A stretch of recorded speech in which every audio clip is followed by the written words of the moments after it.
Welcome to Raw Milk again. I'm Rob. I'm here with Jamie and Nichole. Jamie's playing with us on February 12th, along with Out in Public. And we're going to have a conversation, get to know you a bit, and talk about some things. But I got distracted by the orchids. But anyway, Yeah. how have you been? Great. Doing good. Spending a lot of time at home. Yeah. Much like everyone else, spending lots of time at home, but it's not so bad. Yeah. Safe and comfortable here. So. Yeah.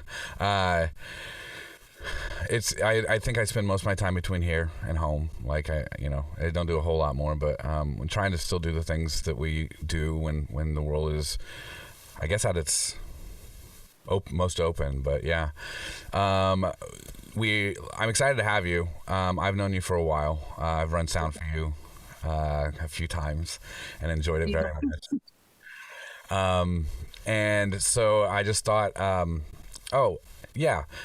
I just listened to the stuff that you did for the small studio sessions, some of it anyway. And I'm not sure it was the most recent.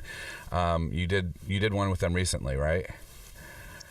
I did. I did a small studio from home that I've sent over, and they're going to be releasing that soon. Okay. For that one, I actually went down to my friend Jen Christie's studio in her house, and she helped me record that because it's not very quiet at my house most of the time, especially during the time when I recorded that. There was a lot of construction going on outside my house, so it was pretty loud everywhere. Yeah. So I went down and she helped me work on that. So I was very grateful for that. The small studio session that WFYI released more recently was one I did in the summer about a year ago or so. And it was one that I never really got to hear the full recordings of because they actually took the segment we did and clipped that into a different program at the time. And so they had went back and listened to those that were in the archives and reached out to me and said, hey, can we release these? These are really good. And so that's how that one most recently got released. I mean, that's exciting. That's good, right? Especially when we can't play a whole lot of live shows. I love Jen. I've known Jen for a while as well. Tell her I said hello if you don't. Also, hi, Jen. Yes. Suppose you could be watching this, but that's good. I look forward to hearing that actually and seeing it. One of the things that we hope to do is that we know people don't have quiet spaces, and I'm glad Jen could do that. Right. Where is she living now? Well, you don't have to. It's fine. But she's south of it. She's down in Bloomington. Yeah. Yeah, Bloomington area. Yeah. So what have you been doing though with your time, I guess, since we're not playing? Honestly, not a lot, I guess. I've been, practicing at home, learning some cover songs that I never really took time to learn in the past, that it was kind of always like, oh, I'd like to play that one day, Yeah. Because a lot of times as local playing musicians, you've got to fill up more than your original music will allow. So you got to throw in those covers. But I've been doing that. And also I'm a golf professional. So I teach golf. I've been doing some lessons here and there. And I also took recently real estate school so I could work on getting my real estate license so that in the wintertime when golf is not as available and, I can still work around playing shows hopefully in the future, but I thought it would be fun to be able to help people buy and sell houses. So been doing that too. It's something people need and hopefully can be lucrative. So like when you're and my husband does repair work and he flips houses. So I thought, well, why not? Like, how about we find them and do it all? So yeah. So when you're golfing, like, are you writing songs in your head at all? Or are they like not sort of a meditative area, or is music the more meditative thing? When I'm golfing, yeah, I will be writing melodies a lot of times in my head, but unfortunately I don't take the time a lot of times to write them down or to record them unless I'm like, oh, that was really good. I'll record that and I'll add that to my 60 clips of random songs stored in my phone. Yeah.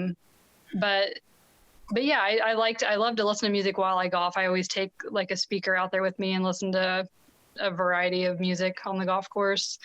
So I definitely enjoy that. I've golfed some, and that's one of the things I loved about it. I don't think when I golfed we even had speakers other than boom boxes that we could really take. Right.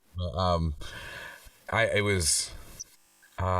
It was. There's a solitary aspect to it, even if you're with other people. That it just kind of allows you to focus on a few things. I didn't even think about that before. I think that's pretty fascinating. So, what is your process then? Like, I know you've got, which I have too. I use like voice memos, or I use. Right. I think Apple has a music memos thing that I'll use sometimes when I'm playing guitar, because it actually it'll kind of record the chords and tell you what the chord structure is, so that you don't have to worry too much about remembering that, which is good if you haven't played a song that you were writing 7 months ago.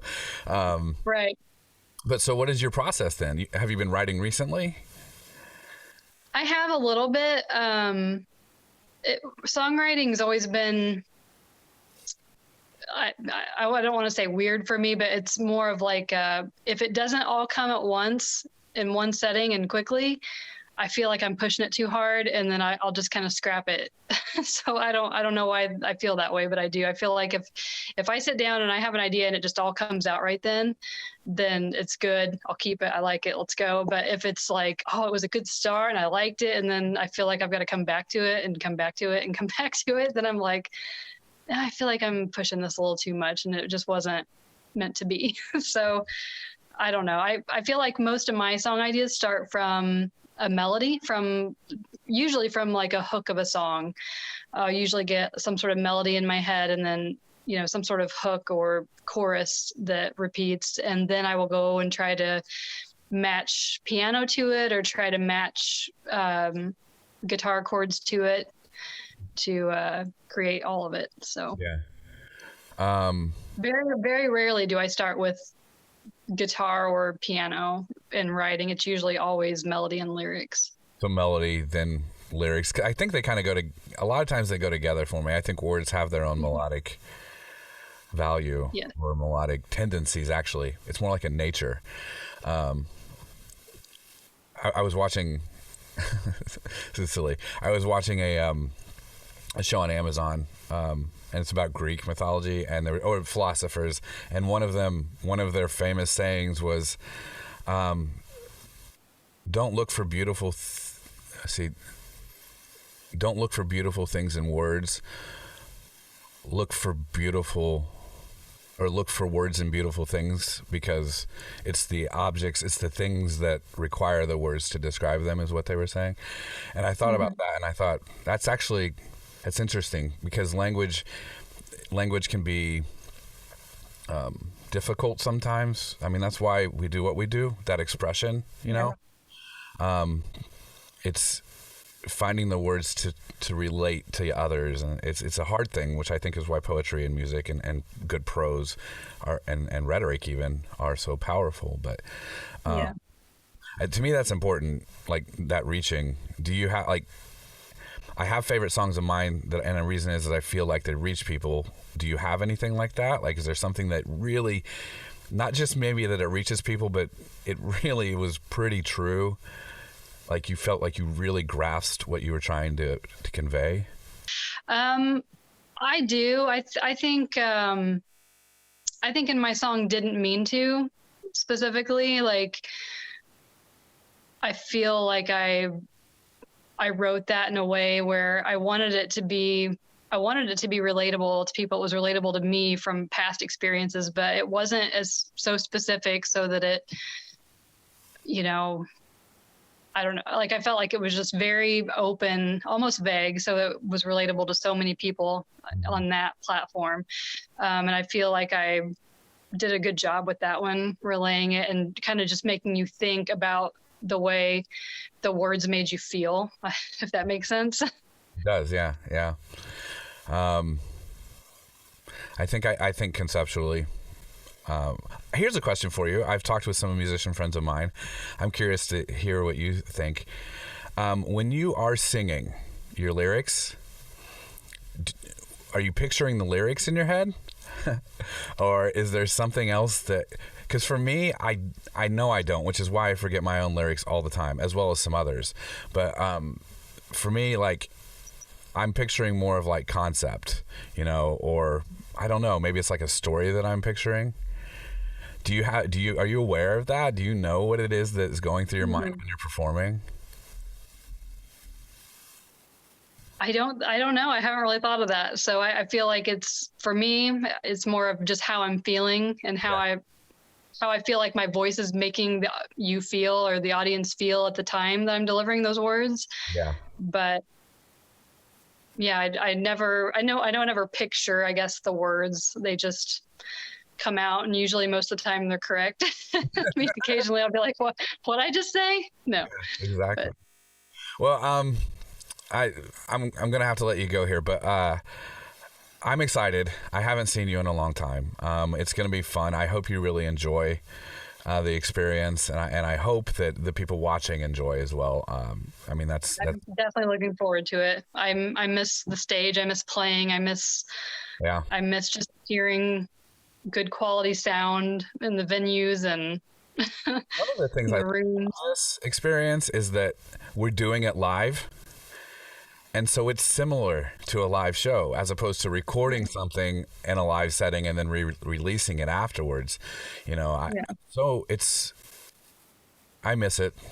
I really do. I miss the live music experience. And so we're trying to do the best we can. And I think you're going to enjoy it. And I know you guys are going to enjoy the music at least. Well, thank you. One question. Have you ever been covered by someone? Ooh. I don't think I have. That's a good question. I've had other people put recordings of my music on YouTube that I don't know, and songs that got like a lot of hits, and I'm like, who? I don't even know this person. And they just put the song up there, so I thought that was kind of cool. But covered live, not that I know of. Okay. I hope one day that'll be pretty cool. I imagine there have been people who have played, or at least tried to learn your songs. I think that's fun. Okay, so the only one I can think of, and it seems to be the one that people like the most as well, is what do you sing in the shower? Oh my gosh.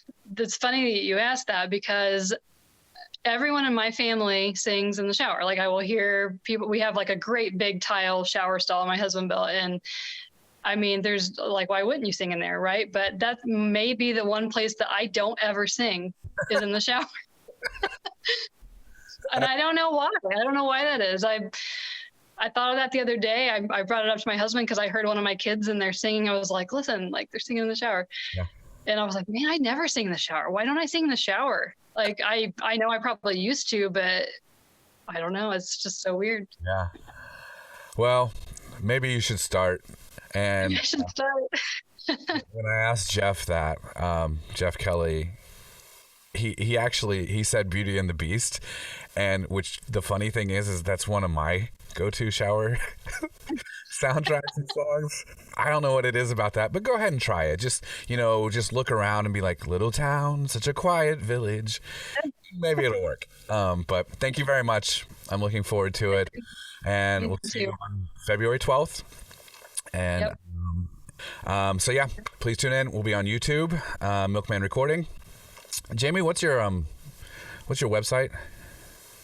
Website's jamienicholemusic.com. Okay. And there's some music available on there for people to listen to, or they can go purchase.